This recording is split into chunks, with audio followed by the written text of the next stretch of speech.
Welcome to the J-Fed Football Show, Federation of Champions, here we go. Draft the super flex in our big ass home. Follow the weed signs if you wanna get stoned. The J-Fed Football Show.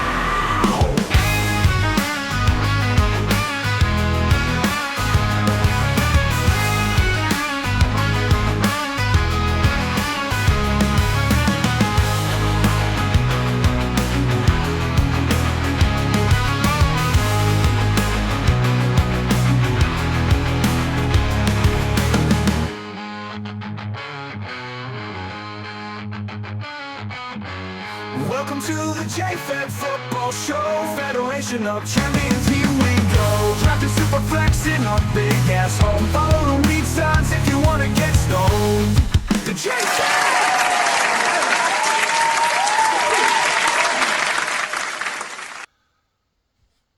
Welcome to the J-Fed Football Show.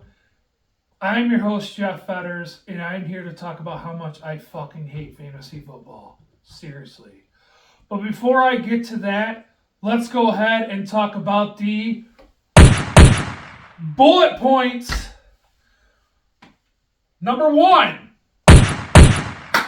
NFL trade deadline. 1 week away from today at 4 p.m. The craziest thing is we've heard about it for 3 weeks. Here's the other crazy thing. No one's going to get fucking traded because everybody thinks that their assets are worth like a first round pick. You might see some shitty trades, but you're not going to see one trade that you're like, oh my God, blockbuster trade. Wow, my fantasy team's better. Ain't going to happen. No one will be traded. This is not Madden. You can't go through and just make it. There's contracts you got to get through. We're talking about trading up $1 million contracts for draft picks. It's just not shit. It's paperwork. And a lot of people don't like fucking paperwork. So guess what? No one's hardly going to get traded. They're going to sit on their assets and do nothing about it. And that is all I got to say about that. Bullet point number 2. The NFL fucking hates you. They seriously fucking can't stand you. I'm telling you this. Think about this. They put 2 Monday night games on you. Who fucking can watch 2 Monday night games when they're at the same time? What does that even do for the NFL? 9 a.m. London games. You know, here on the East Coast, it's okay. We can have eggs and breakfast. Imagine if you lived in California and there was a fucking football game on at 6 a.m. I would be so pissed off because the NFL's fucking with my sleep. But I don't. I'm not like it. I used to love having breakfast and watching football.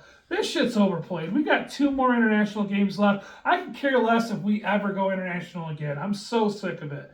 Also, the other thing that annoys me about them, the fucking fake measurement. Who thought it was a better idea to not bring the chains out and for us to fucking stand there while someone in New York talks and looks fucking 20 miles away to see if the measurement's correct or not? Fuck you and your fucking measurements. They hate your guts. They put 8 teams on a bye in 1 week just to fuck your fantasy guts out. They hate you. You need to realize they don't respect you, and Roger Goodell is laughing in your fucking face. They love to say fuck you because they're always going to win. Bullet point number 3 on a little bit of a lighter point. Aaron Glenn and the Jets, baby. We've talked about them a lot. They got their first win. But really, was it a first win? Think about it. They're now tied for the number 1 spot in the draft with 3 other teams. If they win another game, there's so many teams right now that have 2 wins, they will drop out of the top 10. Seriously. They will literally drop out of the top 10. Quit bothering me, boy. Talking to my dog, sorry. You think about this, a lot of people are thinking, think about the quarterbacks that are out there this year. There's some really good quarterbacks that not a lot of people are talking about. Everybody talks about Arch Manning, but, you got to think, you got Garrett Nussmeier. Norris Sellers could be the real deal. He could be the next Jalen Hurts out there. We got Arch, and of course, John Mateer. All these quarterbacks are going to be available. There's going to be a decent amount that go, and there's a lot of them that are going to go up. You can't go wrong with a Manning no matter where you get him, let's face it. But if you're the Jets, don't win anymore. Hold on to Aaron Glenn. He is a Jet. He has been his whole life. Just let it play out. Don't fire him, but don't win. That's all I got for the bullet points. Now let's go ahead and do the breakdown so I can tell you how fucking miserable fantasy football is. Federation of Champions, let's go ahead, hit the breakdown music, and start to talk about what happened this week. And let's go ahead and have ChatGPT go ahead and put up their graphic I had to make, and they took 30 minutes fucking making. I could have painted one better than this. Let me know if you realize the error in it. Alright, and we have Penix and JJ at 283, Buddies Ballers at 281, RDK at 240, Reefer Madness at 231, Your Mom's Hobbies at 208, Apple Cherry Berry bringing up the 6th spot at 202.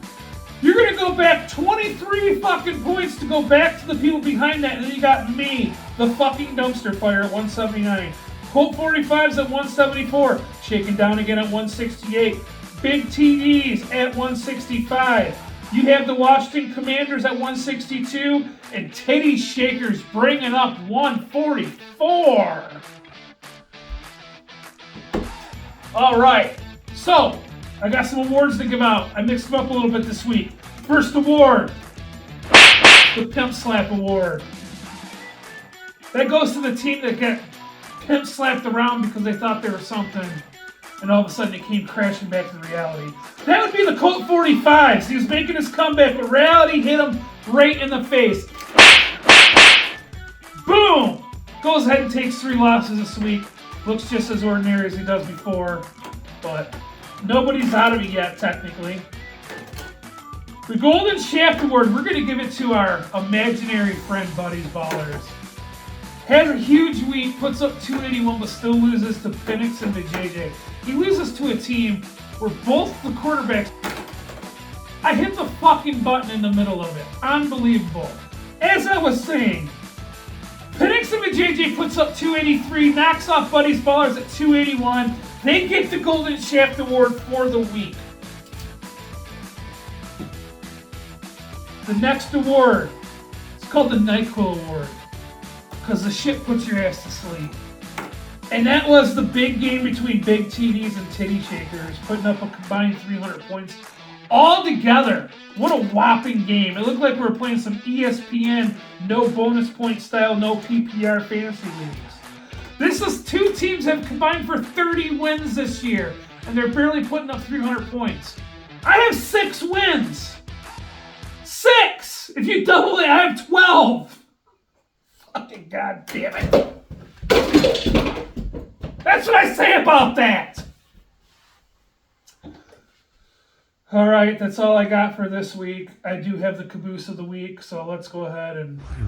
And now, ladies and gentlemen, it is now time for the caboose of the week is the Titty week. Shakers. I don't know how I lucked out on that one, but as we got another beautiful song for the Titty Shakers and talking about his juicy farts, I will see you guys next week when week 9 is here. And oh my God, there are only 5 weeks so I can quit thinking about fantasy football. I fucking hate it. Have a good one. Whoa! Titty shakers, it coming apart, sort of like a juicy fart. You shit your pants in week 8, not everything is smelling great. Your running backs, they let you down, deep on a shan, took you to pound town, turned your smile upside down, made your anal start to crown. It was quite the sight.